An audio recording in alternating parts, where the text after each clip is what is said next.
लाभ पायी उत्तम म्हणविता त्यांचे दास पुढे आस होईना कृपादान केले संती कल्पांती सरेना म्हणविता त्यांचे दास पुढे आस होईना तुका म्हणे संत सेवा हेची देवा उत्तम म्हणविता त्यांचे दास पुढे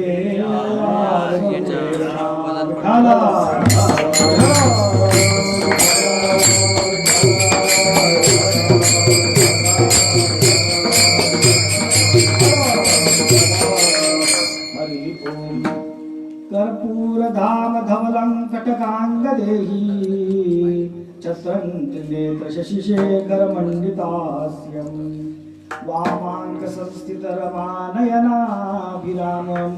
अब्जाक्ष शंख सकदंगर हरिं नमामि वागीशायस्य वदने लक्ष्मीर्यस्य वक्षसि यस्यास्ते हृदये संवित्तं लक्ष्मीं सिंहमामि कल्याण धाम सानिध्यं नाभिग्राम समाश्रितम् आनंद सिद्ध्यात्मानंदम रंगनाथ सरस्वती नृसिंह विठ्ठल ज्ञात्वा आत्मानंद प्रदायिनं श्वासानंदात भिन्नत्व प्रत्यक् ज्योतिर्विभारवै यशः सिद्धिर्च दातारं भगवत् प्रेम प्रवर्षकं सर्वसौख्य प्रदायकं श्वासानंदं प्राप्य योऽन्तः प्रविश्य मम वाचि मां प्रसुप्तां सञ्जीवयत्यखिल शक्तिधर स्वधाम्ना अन्यांश्च हस्तचरणश्रवणत्वगादीन् प्राणान् नमो भगवते पुरुषाय तुभ्यं महायोगपीठे भीमरत्नां वरं पुण्डरीकाय दातुं समागत्य तिष्ठन्तमानन्दकन्दम् परब्रह्मलिंगं वदे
ओंकार स्वरूपा सद्गुरु समर्था अनाथाच्या अनाथ गुरु श्री संताचे माताचे आवरी साष्टांग ओम नमो ज्ञानेश्वरा करुणाकरा दयाळा तुमचा मुख लागलो पावन झालो चराचरी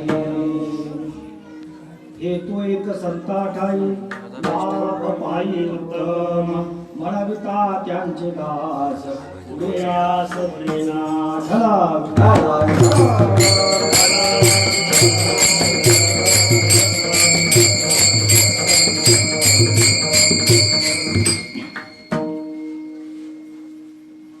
परमहंस परिव्राजकाचार्य 1008 ओम ब्रह्मे श्वासानंद सरस्वती संत श्री बाळाभाऊ महाराज यांच्या 91व्या प्रणवावतार महोत्सवाचा हा प्रसंग. हा संप्रदाय महाराजांनी सुरू केला आणि गेल्या 4 पिढ्यांपासून ही गंगा अविरत वाहती आहे. जी वाहती असते त्याला गंगा म्हणतात, थांबली की त्याला डबकं म्हणतात. त्यामुळे ही गंगा काय, तिचा ओघ कधी लहान असेल कधी मोठा असेल, कधी समुद्राला व्यापणारी त्याची लांबी रुंदी असेल, तर कधी ओढ्या इतकी पाय देऊन ओलांडता येईल इतकी छोटी असेल. ते महत्वाचं नाही. महत्वाचं आहे ती अखंड वाहते का, ती अखंड चालू आहे का. आणि म्हणून जे अखंड चालते त्याला गंगा म्हणतात. ती पाण्याची असो, ती संप्रदाय रूपी असो, ती परमार्थ रूपी असो का इतर कोणत्याही प्रकारची असो, अखंड तर त्याला महत्व आहे. आणि अखंडित राहणं हे आपल्या हातात नसतं. माणसाचे प्रयत्न तर आवश्यक आहे. गीतेमध्ये सांगितलंय 5 गोष्टी लागतात. अधिष्ठानं तथा कर्ता करणं च पृथक् उदाम विविधाश्च पृथक् चेष्टा दैवं चैवात्र पंचम. ठीक आहे, पण सगळ्यात महत्वाचा भाग आहे त्यामध्ये भगवत कृपा आणि भगवंताची इच्छा असणं आवश्यक आहे महाराज. आणि हेच रामदेवरायांनी स्पष्ट भाषेत सांगितले. नाम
भगवंताकडे प्रार्थना करावी लागते की माझा नेम चालवायची जबाबदारी तुझी.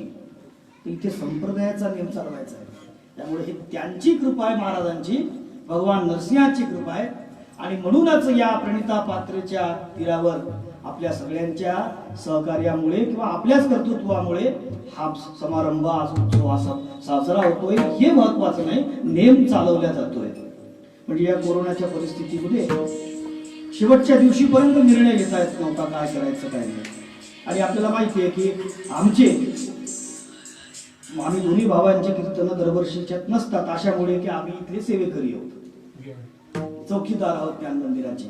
आणि आपल्याकडे पंक्ती वाढणे, व्यवस्था करणे, झाडझूड करणे हे आमचं काम. कीर्तनाची सेवा का करत नाही तर ते काम आपलं नाही. पण यावर्षी अशामुळे घ्यावं लागलं की जर आणीबाणीच्या परिस्थितीमध्ये एखाद्या वेळेस, जसं नरसिंह जयंतीच्या वेळेस आपल्याला दार बंद करून आत कीर्तन करावं लागले, दार बंद करायची वेळ जर आली, अशा वेळेस किमान एवढं तरी म्हणता येईल की आम्ही आतल्या आत केलं, घरातल्या घरात केलं, म्हणून यावर्षी, बाकी काही उद्देश नाही. पण ज्याही परिस्थितीमध्ये आपण सगळे येतात, कुठलाही पत्रिका नाही, निरोप नाही, आमंत्रण नाही, व्हॉट्सअपवर मेसेज सुद्धा नाही, तो सगळ्यात शेवटी काढला, तरी तिथी लक्षात ठेवून आपण सगळे आलात म्हणून येतात आणि नियम चालवतात. संप्रदाय हा गुरु भक्तांमुळे टिकला, संप्रदाय गुरु भक्तांमुळे चालू आहे. त्यामुळे या सगळ्यांच्या चरणावर एकदा मस्तक ठेवलं पाहिजे.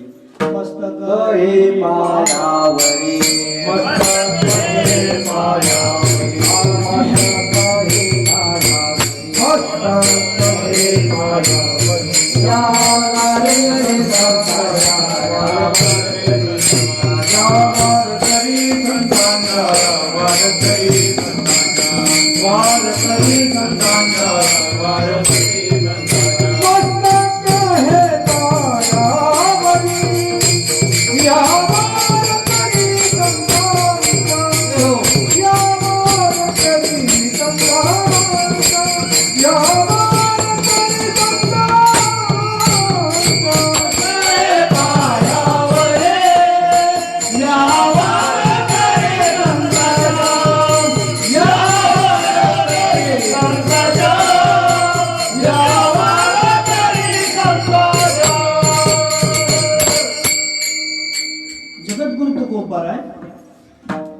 प्रस्तुत अभंगामध्ये सुख ज्याला म्हणतात, आनंद ज्याला म्हणतात, ते प्राप्तीचा वर्म, त्या प्राप्तीचा हमखास राजमार्ग आपल्याला सांगतात. नारद भक्ती सूत्रामध्ये 3 सूत्र येतात. पहिले ऐकून घ्या फक्त. पहिलं सूत्र असं आहे, यम लब्ध्वा पुमान स्तब्धो भवति अमृतो भवति तृप्तो भवति. हे पहिलं सूत्र आहे. दुसरं सूत्र असं आहे, यज्ञात्वा न किंचित वांछति न रोषति न शोचति न उत्साही भवति. आणि तिसरं आहे, यत् प्राप्यसे अमृतो भवति आत्मा रामो भवति. म्हणजे सांगण्याचा त्या सूत्रांचा अर्थ असा आहे की अशी कोणती गोष्ट आहे की ती जर प्राप्त झाली तर तृप्तो भवति, तृप्त होतो, अमृतो भवति, अमृतमय बनतो, आत्मा रामो भवति. बाकी तपशील जाऊ द्या. 3 गोष्टी महत्वाच्या आहेत की यत् प्राप्यसे न किंचित वांछति, जे मिळाल्यावर पुन्हा काही मिळवायची इच्छा राहत नाही. माणूस नको नको केव्हा म्हणतो माहिती का? एक तर ती वस्तू आवडत नसली ते म्हणतो, एकदा नकार देतो. आणि दुसरं म्हणजे तृप्ती झाल्यावर नको म्हणतो. पंक्तीमध्ये वाढत असताना जिलेबी आणली वाढायला, पहिली खाल्ली, दुसरी खाल्ली, 5वी खाल्ली, 55वी खाल्ली, 165, 350 जिलेब्या खाल्ल्या. आणि आता 361वी जिलेबी आणल्यावर आता मात्र याला नाही म्हणलं, पुरे पुरे पुरे पुरे. ही जी नाही म्हणतो ही कोणती आहे? तृप्तीचा नकार आहे.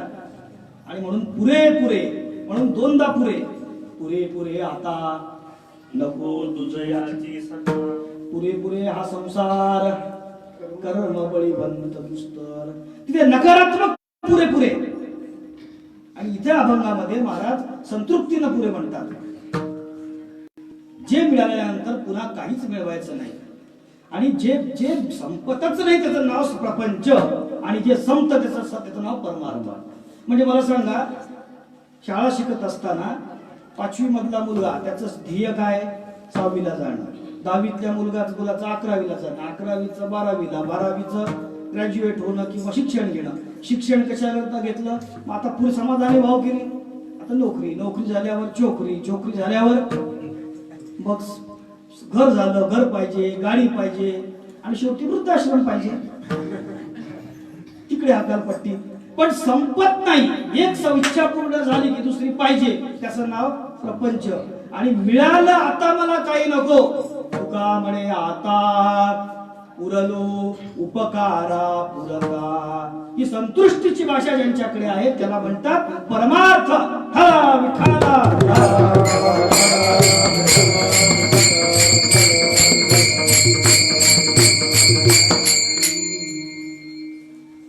तुकोबारायांना हा प्रश्न विचारला की मला अशी कोणती गोष्ट आहे की जी मिळाल्यावर पुन्हा काही मिळवायची गरज नाही.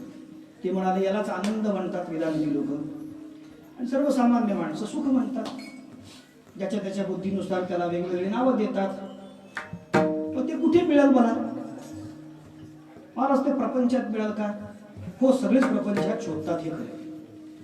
प्रपंचात आता हे जर मिळवायचं असेल काय केलं पाहिजे? महाराज म्हणाले तुम्हाला जर मिळवायचं असेल तर सेवा करावं लागते. बरं, सेवा केली की मेवा मिळतो. म्हणजे आम्ही सेवा, महाराज म्हणाले प्रत्येक माणूस सेवा करतोच. ज्ञानोबरायांनी माऊलींनी ज्ञानेश्वर केले, एका मनुष्य जात सकळ स्वभावता भजनशील. प्रत्येक माणूस भजन करत असतो. भजन म्हणजे सेवा. भज सेवायाम भज धातू. भजन म्हणजे सेवा. सेवा करणं महत्वाचं आहे. या ज्ञान मंदिरात माहिती का, हे ज्ञान मंदिर महाराजांनी बांधले. आपण बसलो ना, हे महाराजांचं जिवंत स्मारक आहे. इथला रोम रोम दगड दगड सुद्धा महाराजांनी शब्द दिलेला आहे की या ज्ञान मंदिराचा दगड सुद्धा वाया जाणार नाही. याचा अर्थ जे दगड ज्ञान मंदिराला चिटकून आहेत तेच, जे दगड ज्ञान मंदिराला सोडून जातील ते नाही. पण ज्ञान मंदिरात दगड वाया जाणार नाही, कारण ज्ञान मंदिराचं वर्म काय माहिती का, सेवा. सेवा यह महाव्रत है, यहाँ नम्रता का ऊंचा है, नम्रता का सिर ऊंचा है, और सेवा यह महाव्रत है. सेवा, सेवा हाची दारवंटा. जेत ज्ञानाचा कोठा, तेत सेवा हाची दारवंटा. सेवा केल्याशिवाय कुणीच मिळत नाही. सगळेजण सेवा करतात. म्हणजे महाराज आम्ही तर कधीच सेवा करत नाही. कधी भजन करत नाही, गाथा भजन नाही, कीर्तन ऐकत नाही, पंक्ती वाढत नाही, मंदिरात जाऊन देवाचं तोंड पाहत नाही, काहीच करत नाही. तुम्ही काय म्हणता आम्ही भजन करतो म्हणून? भजन म्हणजे काय? आमचा समज काय, भजन म्हणजे टाळ कुटणे. आम्ही टाळ कुटत नाही ना, आमचं भजन करतो असं कसं म्हणता तुम्ही? महाराज म्हणाले तुम्ही सगळे भजन करता, कसे करता? तुम्हाला या प्रश्न विचारला एक जण की मी भजन कधीच करत नाही. मी म्हटलं थांब, तुझ्यासोबत मला एक दिवस राहू दे. मी राहिलो. सकाळी तो माणूस उठला आणि त्याने बाथरूम मध्ये, न्हाणी घरामध्ये, मराठीत शुद्ध मराठीत सांगायचं बाथरूम मध्ये, त्या तिथे जाऊन आंघोळ केली. 1.5 तास. 1.5 तास काय ते साबण काय लावत, तिच्यामध्ये शॅम्पू काय लावत होता, तिच्यामध्ये दगडानं घासत होता. 1.5 तास आंघोळ केली. मग तिथून उठला, कपडे घातले, आरशासमोर 1 तास. त्या तोंडावर इतके लेप फासले, पुण्या चूर्ण आणली शोधून, कोणी पावडर या कंपनीची त्या कंपनीची, हे सगळे ते कपडे इकडून इन करल, तिकडून इन करल, इकडून हे करल. मी म्हटलं तू भजन करत नाही का? म्हटलं काय भजन करतो. कसा करतो? तू भजनच करतो, तू सेवाच करतो, पण तू देहाची करतो. आपण करत नाही का? आपण देहाची करतो. आपण नोकरीसाठी साहेबाची करतो, आपण पैशासाठी कुणाची पण करतो, आपण कामधंद्याची करतो, आपण मुलासाठी मुलाची पण सेवा करतो, आपण नातलगांची करतो, आणि कोणीच कुणाची करत नसेल बायकोची नक्की करतो. सेवा नक्की होते. आणि महाराज तुकाराम महाराज एकदा कडक बोलले, हे जे प्रपंच, या सगळ्याला एकत्रपणे म्हणू आपण प्रपंच. या सगळ्याला आपण प्रपंचाची सेवा करतो. आणि अशी प्रपंचाची सेवा करणारे लोक गाढव असतात. तुकाराम महाराजांनी म्हटले तुम्ही थाप देता, आपण दोघं थापच मारायला एक्सपर्ट आहे बरं. माहिती तुम्ही मला पकडायला वेळ लागतो ना. कालदास होसी संसाराचा खरा, कालदास होसी संसाराचा खरा, कालदास होसी संसाराचा खरा, कालदास होसी संसाराचा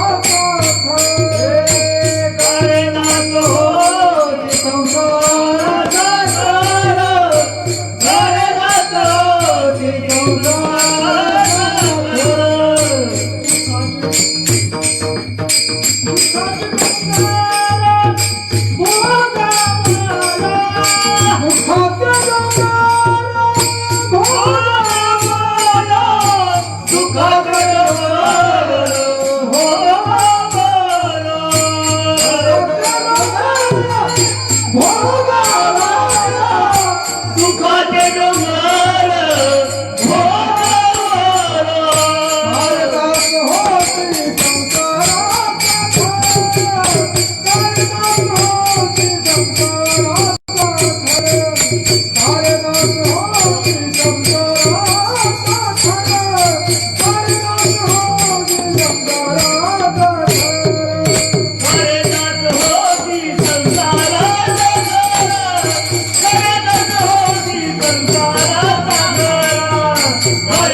होसी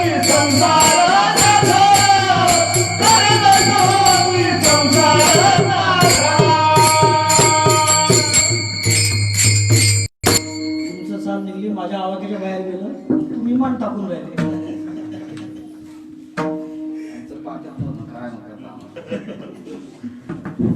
कालिदास होसी संसाराचा खरं खरं खरं म्हणजे गाढव. खरं खोट्यातलं खरं नाही, गाढवा गाढव. आता गाढवाला का म्हटलं म्हणजे गाढव ही शिवी. खरं म्हणजे गाढव शिवी असाव का एखादं गौरवोद्गार असाव शंका. बरं, प्रामाणिकपणे काम करतो. अविश्रांतम भारम, अविश्रांत भारे वाहतो. चांगलं का वाईट, मेहनत करणं चांगलं का वाईट. किती वर्णन केलं. महात्मा गांधी म्हणतात श्रम करा, विनोबा भावे म्हणतात श्रम एव प्रतिष्ठा. किती वर्णन केलं श्रमाचं. तुकोजी गाडगे बाबा आता म्हणतात काम केल्याशिवाय भाकर खाऊ नका. आणि दुसरीकडे हे मेहनत करतो, आपण त्याला शिवी देतो. मेहनत करतो. अविश्रांतम वहित भारम, शीतोष्णांची विनंती, ऊन वारा पाऊस काहीच पाहत नाही. बरं, स्वच्छ पाणी पितं बिस्लरीचं किंवा आरो काय त्याचं पाणी पितं. गाढव खराब पाणी पित नाही. गाढव खराब पाणी, चांगलंच पाणी पितं. गाढव करायचं बरं, त्याला बांधावं लागत नाही. त्याला दोरखंड साखर दणकायचं, सोडून जात नाही. मालकाशी इमानदार आहे, पण खायला मागत नाही. सोडून दिलं की काही कुठे चरतं. आता असा प्राणी जगात कोणता आहे सांगा. मग याला गाढव म्हणतात. तेच उत्तर कळालं. याचं उत्तर एवढंच आहे की मेहनत करतो, खूप करतो, अविश्रांत करतो, पण विचार न करता करतो.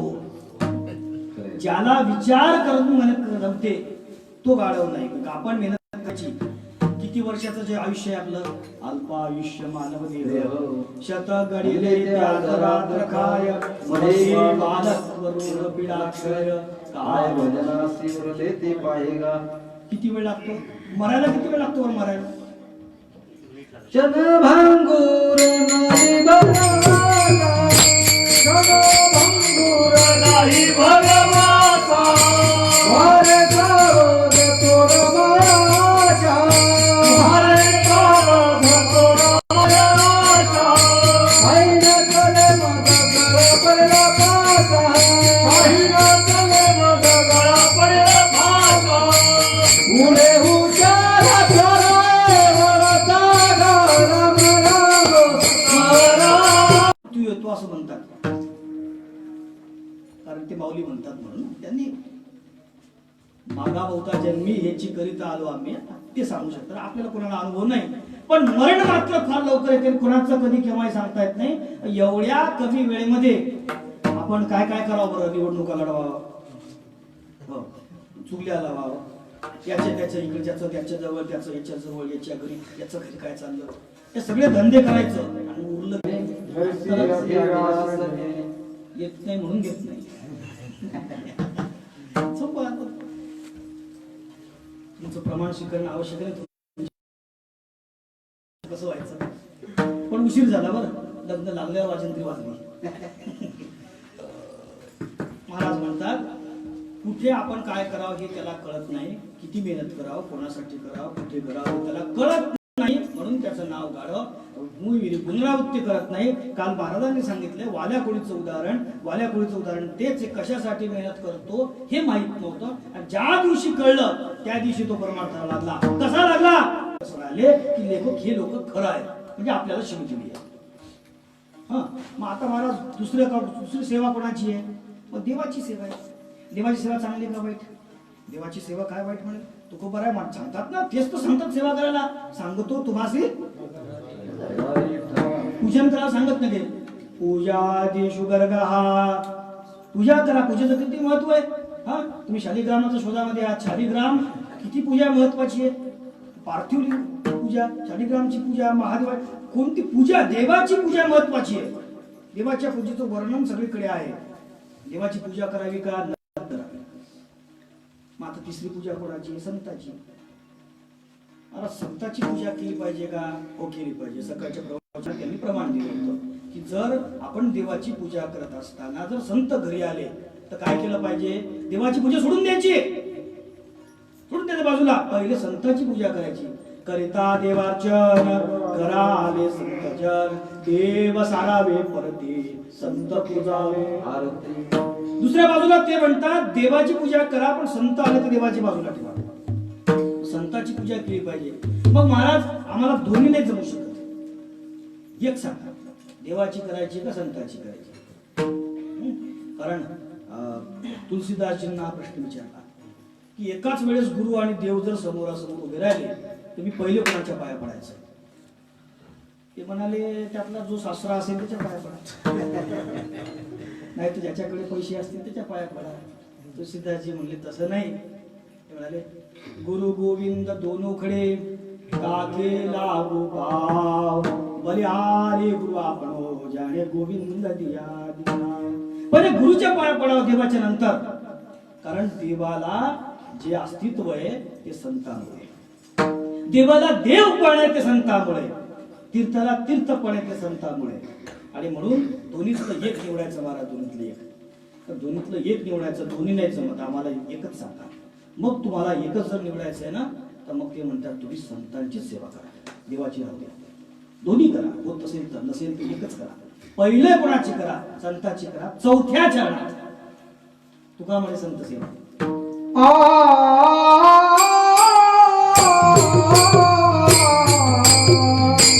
तुका म्हणे संत सेवा,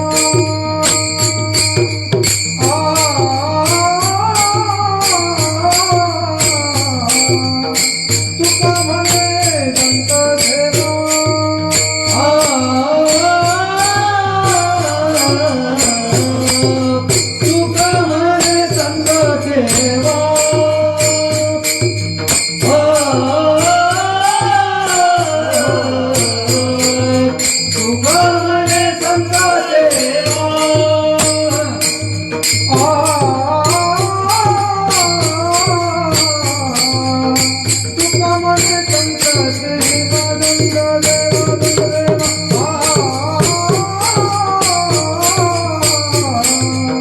तुका म्हणे संत सेवा. तुका म्हणे संत देवा.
परमार्थाला लागले.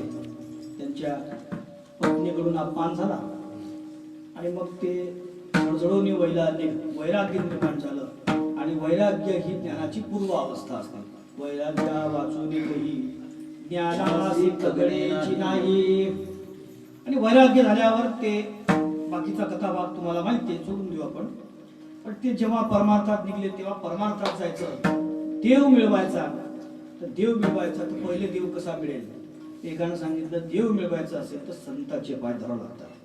कारण नाथबाबा काय म्हटले होते? मग प्रमाण काय बाबा म्हटले नाथबाबा? हरी प्राप्तीची संतांचे ते पाय. संत कोण आहे? सगळ्यात मोठे संत तर तो मारुतीला आहे, सगळ्यात मोठे बुद्धिमत्ताम वरिष्ठ. मग त्यांच्याकडे जायचं. ते कुठे भेटतात? ते म्हणाले ते रामकथेमध्ये भेटतात. इथे ते सांगितले नाही मत भक्ता यत्र गायन्ति तत्र तिष्ठामि नारद माझे भक्त गाती जिथे नारदामी. जिथं कथा चालते तिथे देव असतो. कथा म्हणजे कीर्तन म्हणा, कथा म्हणा, नामस्मरण म्हणा, चिंतन म्हणा, व्यापक अर्थाला घ्या. देव तिथे असतो. तिथे संत पण तिथेच असतात. आणि मग मारुतीरायाला कुठे भेटतील? म्हणे कथेत भेटतील. आणि मग रामाच्या कथेमध्ये यांनी मारुतीरायाला ओळखलं, मारुतीरायाचं दर्शन झालं, मारुतीरायाला शरणागती स्वीकारली. संत कृपा करतात, पण संत कृपा करायसाठी संतांना काहीतरी द्यावं लागतं. काय देतात? पैसे द्यावं लागतात, नोकरीची निवडणुकीचं तिकीट द्यावं लागते. संतांना एकच द्यावं लागते, त्यांचं दास्यात लागते. तनु मनुजीवे चरणासी लागावे, अगरवता करावे दास्य सगळ. मग अपेक्षिता आपुले सांगतील खीर पुसिले. मग त्यांचं शरणागत झाल्यानंतर मारुतीरायांनी त्यांना सांगितलं तुमचं आणि रामरायाचं दर्शन करून आणतो. काय करावं लागत? म्हणजे चला चित्रकूटला गेले. आणि मग पहिल्या दिवशी मारुतीरायांनी सांगितलं की ते बसा, चंदन उगाळा आणि एक दोन जण भगवान राम आणि बंधू लक्ष्मण राय हे येतील आणि त्यांच्यातून त्यांना चंदन मागतील, तुम्ही द्या. हे बसले. पण झालं असं की बरेच लोक येऊन गेले. त्यात हे दोघं केव्हा येऊन गेले काही यांना ओळखू नाही आले. कारण ओळख नव्हती ना. ओळखायला दृष्टी लागते. म्हणजे सराफ कोण ते ज्याला सोनं ओळखता येतं, रत्नपारखी कोण ज्याला ओळखता येतात. आपण कोण? दगड नाही, गारगुट्या नाही, कशातच काही नाही. मग ज्याला ओळखता येतं, नजर लागते. तदामी ते दिव्य चक्षु हो, अर्जुनाला दिव्य दृष्टी दिसली. तेव्हा अर्जुनाला विश्वरूप दर्शन झालं, दिव्य दृष्टी लागते. ते म्हणे फुकलं कुठे? ओळखून मिळाले. यांनी पहिले वर्णन करून सांगितलं होतं की रामाला कसं ओळखायचं. म्हणजे हे त्यांचं वर्णन आहे. चिर मुकुट कुंडल तिलक चारु उदार अंग विभूषणम अजानुभुज धृत चाप दरस अजानुभुज धृत चाप भरजर संग्रामजित खर भूषण. म्हणून तुम्ही पुढे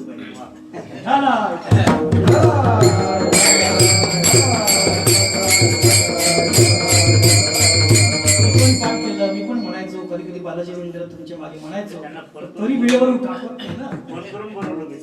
हे म्हणायचं विसरणार तुम्हाला माहित होतं. रामरायाचं दर्शन कसं वर्णन आहे ते वर्णन मारुतीरायांना केलं, पण हुकलं तरी पण मारुती त्यांना ओळखू आले नाही.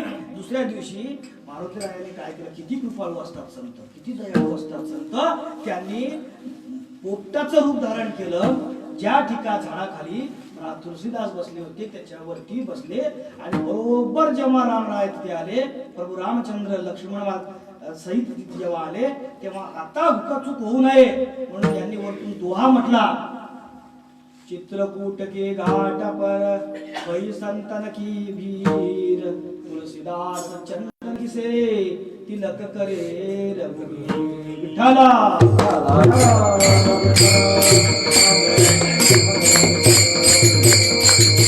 संतांनी देवाला अस्तित्व आणले. आला नावा संतांनी देवाला आणलंय. कारण देव हा मुळात शब्द ब्रह्म आहे. त्याला मायेची उपाधी लागली आणि वाईट त्यानंतर त्यांना शबल ब्रह्म सुरू करून त्यांनी या सृष्टीचा करता नियंता आणि लोपकर्ता अशा पद्धतीचं त्यांनी स्वरूप धारण केलंय. हे का केलं? फक्त भक्तांच्या कृपेतून आणि संतांनी त्यांना तसं करायला लावलंय. त्याला वेदांताच्या भाषेत परीक्षा प्रारब्ध म्हणतात. संत स्वेच्छा प्रारब्धाने येतात आणि त्यांना आणावं लागतं, त्यांना संत आणतात. म्हणून देवाला अस्तित्व त्यांच्यामुळे. म्हणून संत मोठे का देव मोठे? संत मोठे, कारण देवाचं अस्तित्व संतामुळे. गुरुगीतेचं उदाहरण घेऊ आपण प्रमाण. गुरुगीतेत म्हटलंय की जर देव खोकला रागावला तर गुरुकडे गेलं तर गुरु वाचवतात.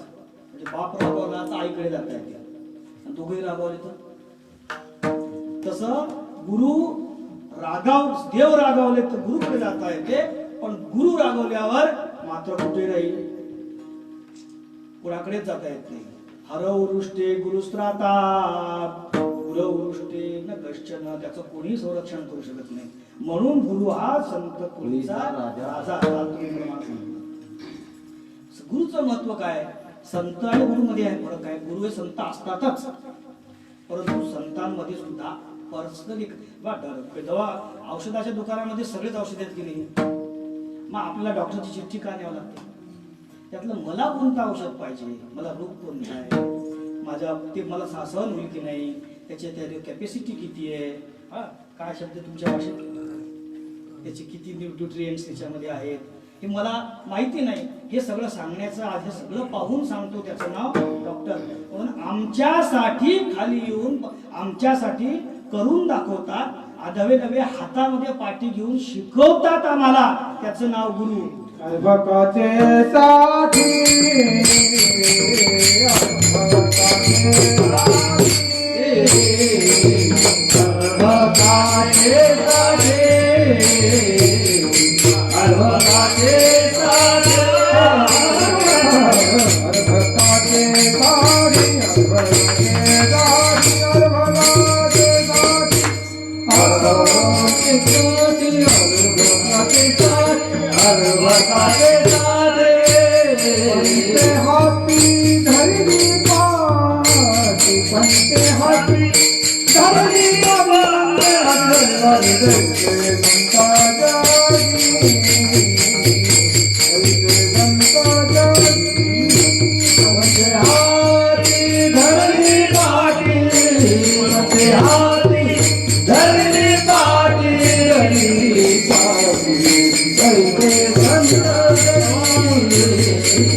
म्हणून संत करून दाखवतात, संत बोट धरून आपल्याला वागवून घेतात, चालवून दाखवतात. म्हणून गुरु हे महत्वाचे आहेत.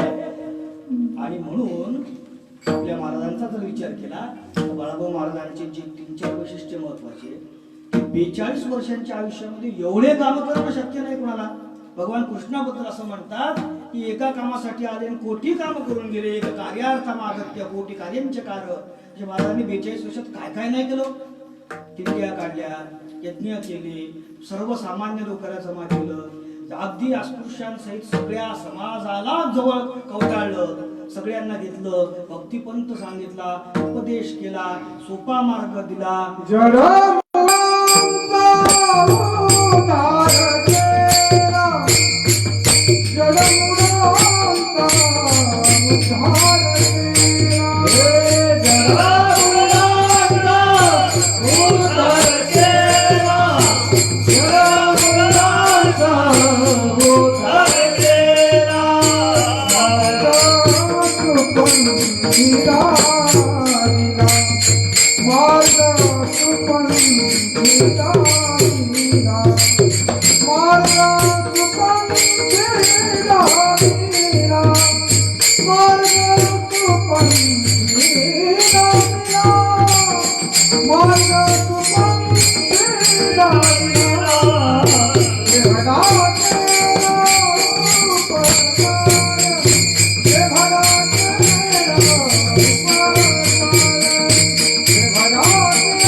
पुढे उतरले गुणांचा उद्धार केला. सर्वांचा उद्धार केला मार्ग सुपंथ सुपंथ गावेला अवतार तुम्हा धर्या कारण उद्धाराया.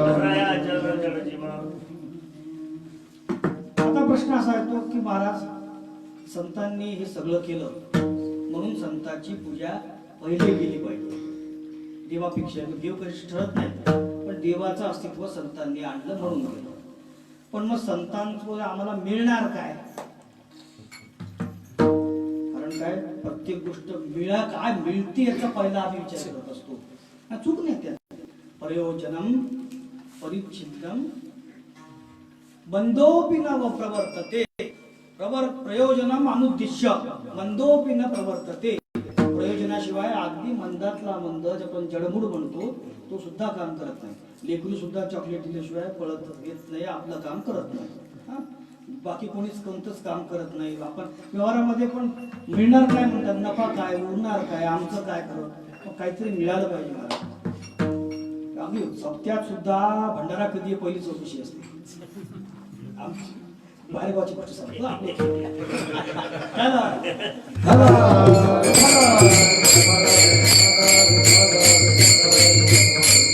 काहीतरी भेटलं पाहिजे मला. मंदिरात गेलो, घंटी वाजवली, देवासमोर मुंडकं आदळलं, ताबडतोब देवानं पैशाचा आमचा राज पडला पाहिजे. तो देव चांगला जागृत अशा लोक सोडला जागृत. बाकी झोपलेले आहेत का?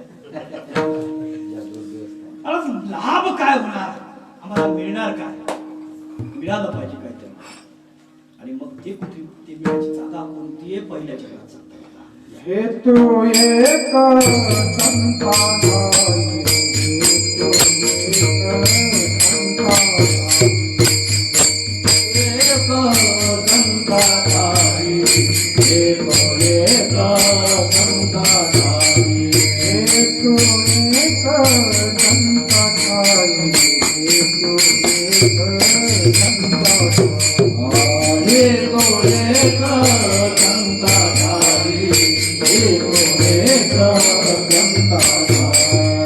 लाभ पाई उत्तम, लाभ पाई उत्तम, लाभ पाई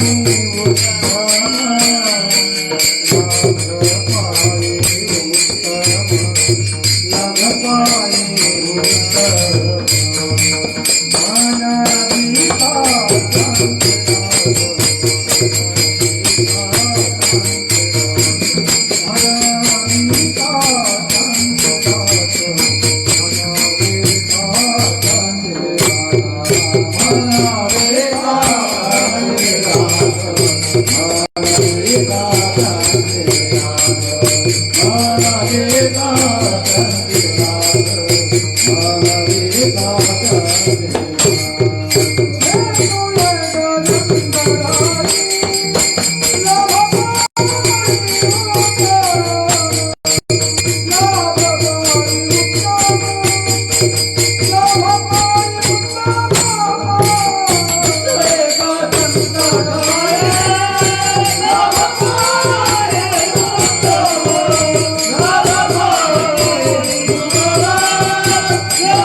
लाभ कुठे मिळेल आम्हाला? महाराज म्हणतात नक्की जागा सांगू का, पत्ता सांगू का? त्या पत्त्यावर पत्र गेलं पाहिजे. पोस्टल ऍड्रेस नक्की कोणता आहे? एकच जागा, एक जागा, एकच. तो एक कुठे? संताच्या ठिकाणी. संताच्या अभंगाकडे लक्ष द्यायचं बघा. कीर्तनाचा ना अभंगाचा संबंध असतो. सांगावं लागते आता. कीर्तन अभंगाशी संबंधित असते आणि कीर्तन तेच की ज्याचा दुसऱ्या दिवशी अभंग पाठ झाला पाहिजे. मागच्या महिन्यात मी कीर्तनाला गेलो एका ठिकाणी. मी विचारलं याच्या आधी मला काय 6वा-7वा दिवस होता, पुन्हा अभंगाचं रिपिटेशन होणे विचारलं. पहिल्या दिवशी कोणता अभंग होता, दुसऱ्या दिवशी कोणता होता. बोले पहिल्या दिवशी आठवत नाही, दुसऱ्या दिवशी कोणता होता, कान्नू, तिसऱ्या दिवशी होता म्हणजे का अभंग नक्की होता. तुकाराम महाराजांचा कीर्तनाला अभंगाकडे लक्ष द्या. हे तो एक संत आहे, एकच जागा आहे. एक शब्द फार महत्वाचा आहे, अनेक अर्थाने एक शब्द वापरलाय तिथे. कुठे? संतात आहे. कोणाच्या जवळ? संताजवळ. देवाजवळ काऊन नाही आणि प्रपंचाजवळ काऊन नाही? आपण व्यावृत्ती करून बघू पहिले. नकारार्थी पाहिल्यानंतर मग सकारात्मक व्यावृत्ती पाहिजे. देवाजवळ का नाही? देवाजवळ अशामुळे नाही की देव हा फक्त पाप करण्याचा निवाडा करण्याचा मालक आहे. तो पाप केला असेल तर त्याचं फळ देईल, पुण्य केलं असेल तर त्याचं फळ देईल. हा धर्माची तू मूर्ती, पाप पुण्य तुझे आहे. तो बदल नाही, प्रारब्धामध्ये बदल नाही करू शकत तो. देव प्रारब्धात त्या स्वतःच्या प्रारब्धात बदल नाही करता आला. 14 वर्ष वनवास का भोगला? बरं, भगवान कृष्णाला आयुष्यात कोणी चांगलं म्हटलं सांगा? कोणी चांगलं म्हटलं? लहानपणी म्हटलं? जन्माच्या आधीपासून त्याचे विरोधक तयार. बरं, त्याच्या आधी मग कंस त्याला मारण्याच्या आधी 7 मारले. 6 मारले आणि 7वी सटकली. का? जन्माच्या आधी विरोधक तयार, जन्मल्याच्या पासून विरोधक तयार. मारायचा आटापिटा शेवटपर्यंत तिला गांधारीने शाप देईपर्यंत, शेवटच्या काळात धृतराष्ट्राने त्याला शिव्या देईपर्यंत कोणीच चांगलं म्हटलं नाही. कोणी त्याला समर्थकाची संख्येपेक्षा विरोधकाची संख्या त्यांची. पांडवांना चांगलं कोणी म्हटलं का? मला बोलू द्या. 11 अक्षौहिणी सैन्य हे कौरवांकडे होतं. त्यातलं 9 अक्षौहिणी सैन्य स्वतःच्या इच्छेनं होतं. कौरव इतके चांगले वागत होते तेव्हा की ते 9 अक्षौहिणी सैन्य त्याच्या इच्छेनं त्यांच्या बाजूने होतं. एक मद्राचं होतं, मामा तो फसला अटकला म्हणून एक, आणि एक अक्षौहिणी आणि एक अक्षौहिणी कृष्णाची होती, नारायणी सेना. म्हणजे त्याच्या मागे लोकप्रियता नव्हती अशातला भाग नव्हता कौरवांमागे. पण तो स्वतंत्र चिंतनाचा विषय, आपल्या विषयाशी फक्त एवढाच मुद्दा उचलायचा आहे, बाकी भाग सोडून द्यायचा. परंतु त्यांना स्वतःच प्रारब्ध बदलता आलं नाही, एवढं मला म्हणायचं. पांडवांना नाही आलं, अर्जुन कृष्णाला नाही आलं, भगवान रामाला नाही आलं, आणि मग ते दुसऱ्याचं बदलणार का? नाही. मग दुसऱ्याचं प्रारब्ध बदलता येत नाही, म्हणून तिथे लाभ उत्तम नाही होणार. प्रारब्ध बदलण्याचा अधिकार संतांचा होऊ शकत ना. ज्ञानोपाध्यायांनी काय केलं? सच्चिदानंद बाबा आदरे एक पूजना, स्त्रियेचा तो केला पुरुष उभा. स्त्रीचा पुरुष केला, प्रारब्ध बदलून दाखवलं. मेलेला माणूस जित उठविल. हो, बाळाभाऊ महाराजांच्या जीवनात नाही का? गणाला उठवलं, नांदेडला उठवलं. कमीत कमी 4-5 माणसांची उदाहरण आहे की जे मेलेले माणसं उभे केले, उठवले. प्रारब्ध बदलायचा अधिकार, क्षमता, सामर्थ्य संतांचं आहे, देवाचं नाही. प्रपंचाचं आहे का? लाभ देवाजवळ होत नाही, प्रपंचाजवळ होईल का? महाराज म्हणून प्रपंचामध्ये लाभ अशामुळे होत नाही की ज्याच्याकडे असेल तो देईल, आपल्याकडे नाहीच आहे. शिवरात्रीच्या घरी एकादशी आली, काय देणार आहे? तिच्याकडे असेल ते. प्रपंचाचं स्वरूपच असं आहे की त्याचं स्वरूपच त्याचं दुःखाचं. पेढाचं स्वरूपच गोडी आहे. पेढा हे गोडच असणार. साखर घ्या, साखरेचे किती प्रकार आहे? खडी साखर, एम साखर, एस साखर, ती वाकडी तिकडी एकडी साखर, बरं त्यात ती चमचमी, एक खडी साखर, एक आडवी साखर, सगळे. पण साखरेची गोडी त्याचं स्वरूप आहे. तसं प्रपंचाचं तटस्थ लक्षण काही असू द्या, पण स्वरूप काय? दुःख आहे. दुःख बांधवडी मृत्यू लोकी कहाणी ऐकीचे लकवणी श्रवणी. कैसी सुखनिद्रा सुखासनी इंगळाच्या ढेकणाच्या बाजे सुखाची कल्पना. ढेकणाच्या बाजे सुखाची कल्पना. मूर्खत्व वचना ये उपाय. ढेकणाच्या बाजेवर झोपल्यावर सुख मिळणार आहे का? झोप लागणार आहे का? कल्पना. ढेकणाच्या बाजेवर झोपतो म्हणलं, रात्री झोपच नाही आली हो मला, कशी येणार आहे? प्रपंचामध्ये सुख मिळणारच नाही. एक कर्मचारी होता, त्यांनी 15 ऑगस्टला एका ऑफिसमध्ये कर्मचारी होता. 15 ऑगस्ट आली. 15 ऑगस्टला त्याने नवीन पॅन्ट शिवली आणि 14 ऑगस्टला टेलरनी त्याला हात दिली. तो घरी आला तेव्हा लाईन गेलेली होती. मग त्यानं ते लाईन येईपर्यंत रात्री स्ट्रीम चालू होतं त्या काळातली गोष्ट. मग त्याने जेव्हा 9-10 वाजता लाईन आली तेव्हा पाहिलं की पॅन्ट झाली होती मोठी 2 बोटं. मग त्यानं काय म्हटलं बायकोला की आता टेलरकडे जाऊ शकत नाही, सकाळी 15 ऑगस्टला सकाळी झेंडा वंदन जायचंय, माझी पॅन्ट 2 बोटं कापून दिली. म्हणजे हेच काम आहे का आम्हाला, दुसरे कामच नाही का? कामा करू हात धरून राहिले का हसले तुम्ही? तुमच्या आमच्या अनुभव सारखे का कोण असतो? ती म्हणे मी नाही करत. मग ती म्हणे आईजवळ जाय. आई म्हणे सून करून दिली ना, बायको करून दिली ना, आता जाय तिच्याकडे करून घे तिच्याकडे. बसला चूप. मग बहीण होती आलेली त्याच वेळेस, तिला म्हटलं तू करून दे. ती म्हणे ही आहे ती आहे, मी घरी आराम करायला आली माहेरी, तुम्ही मला काम सांगून राहिले. जमलं नाही. आपण चूप जसं असेल तसं. रात्री बहिणीला वाटलं आपले बापा वहिनीचं खरं नाही, आईच म्हातारी झाली, आपणच करावं. ती उठली, तिथे 2 बोटे पॅन्ट कापून ठेवला.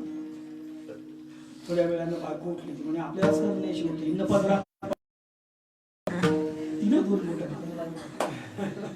तिचं होत नाही तर आई मध्ये बाप्पा पोरगच आहे लेकरू कुठं आला मातीची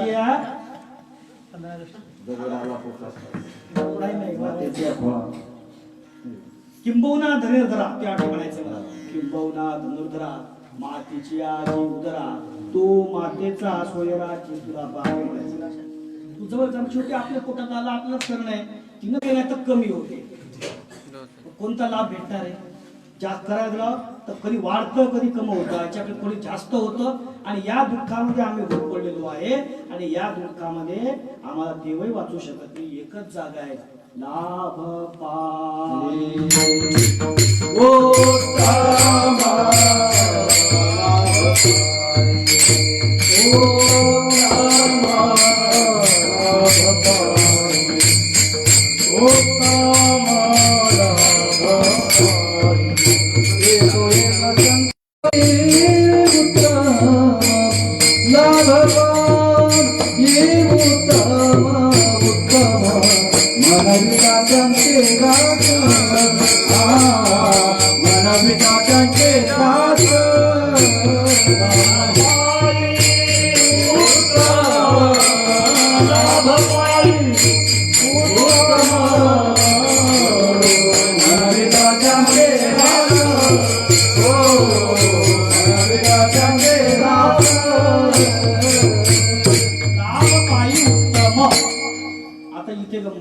उत्तम शब्द म्हणतात म्हणजे तिथे कनिष्ठही आहे आणि तिथे मध्यम आहे.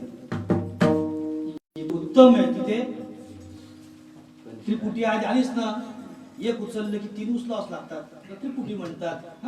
उत्तम म्हणजे मध्यम काय कनिष्ठ काय, आपण दृष्टांतानं समजून घ्यायचा प्रयत्न करू आणि महाराजांच्या चरित्रातून घेऊ. आपण पहिले कनिष्ठ लाभ पाहू.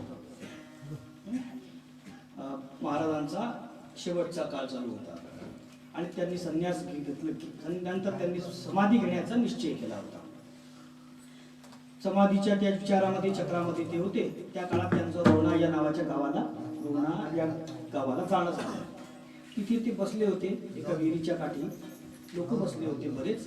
तिथे एक गावातला भोळा वेडसर अडाणी स्वरूपाचा हरिगोरी नावाचा माणूस आला आणि तो असं म्हणाला महाराजांना की महाराज तुम्ही चालले, तुमच्या नंतर आम्हाला कोण, आमचं कोण भलं करणार, आम्ही कोणाकडे पाहायचं?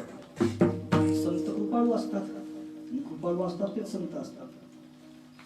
मग संत महाराजांच्या मनात काय प्रेम निर्माण झालं. महाराजांनी एक दगड उचलला आणि म्हणे या दगडाला मी समजायचं, या दगडाची रोज पूजा करायची आणि याला तू मागशील ते तुला मिळत आणि तू मला प्रत्यक्ष जिवंत रूपात त्या दगडाकडे पाय, हा मी तुझ्या करता इथे बसलेला आहे. तो आड्यानेच होता, वेळसरच होता.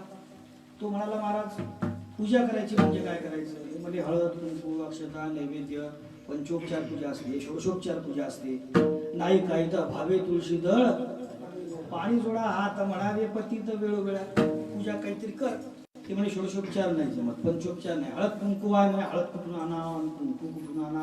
अक्षता तर भाई अक्षता कुठे भेटतात? तू खायला तांदूळ नाही म्हणे आमच्याकडे. त्या शाळेतली चोरू चोरू आणली आम्ही अंगणवाडीत, तरी आम्हाला पुरत नाही. मग काम शिकून ती मग म्हणाले तू तेही करू नको, वाळू तर वाद जाय वाळू. प्रित्यर्थी प्रित्यर्थ म्हणून वाढ तेही नको, तेही नाही करू शकत म्हणे आम्ही. महाराजांच्या मनात राग आला. ते म्हणाले ठीक आहे जाय ना तुला मी काही नाही म्हणे तुझ्याकडे. उचलला दगड आणि विहिरीमध्ये फेकून दिला. तरी तो रडायला लागला. तो म्हणाला महाराज मला काहीतरी द्या, काय द्या. म्हणजे माझी इच्छा पूर्ण करा. म्हणजे काय म्हणजे महाराज एक वाईट वाक्य बोलून गेला. म्हणजे महाराज तुम्ही तर लग्न केलं, तुम्हाला पोरं झाली, सगळं झालं तुमचं, माझं लग्न नाही होऊन राहिलं, माझं लग्नाचं काहीतरी बाहेर. महाराज नाही तुम्ही 50 येऊन राहिली वयाची, आता राहिलं किती दिवस, कशाला भानगडी करतो, तुझ्या मागे कोणती इस्टेट आहे का गादी परंपरा आहे का काय, कशाला भानगडी. नाही म्हणे मग तुम्ही काऊन केलं म्हणे मग मला करायचं. महाराजांनी अशा म्हटलं तेही मिळतं ना खटनट यारे, काही मागाल ते मिळते. कल्पवृक्षा तळवटी फळे येती मागितली. कल्पवृक्षा तळवटी जो कोणी बैसला काय होणे त्याला त्यांनी शेवटी विचारलंय. मग ते काय मागितलं, मागायची अक्कल लागते ना, काय मागायचं. मग त्यांनी सांगितलं माग, त्यांनी सांगितलं की तू घेऊन टाकतो लग्न घेऊन टाकलं. लग्न झालं, बायको भेटली. नंतरच्या काळात त्याचं काय व्हायचं कर्तव्य आपल्याला घेणं देणं नाही. पण बायको अशी भेटली की तिनं त्याचं पुरी हाऊस फेडली. नंतर त्याला पस्तावा करावा लागला की ज्या दिवशी महाराज त्याला मागितल्यावर ब्रह्मपद द्यायला तयार होते, मुक्ती सायुज्यता पाठी लागे ते मिळू शकत होतं, मागाल ते मिळू शकत होतं, तर त्या दिवशी यानं बायको मागितली. लाभ झाला की नाही, पण कोणता झाला, कनिष्ठ विठ्ठला.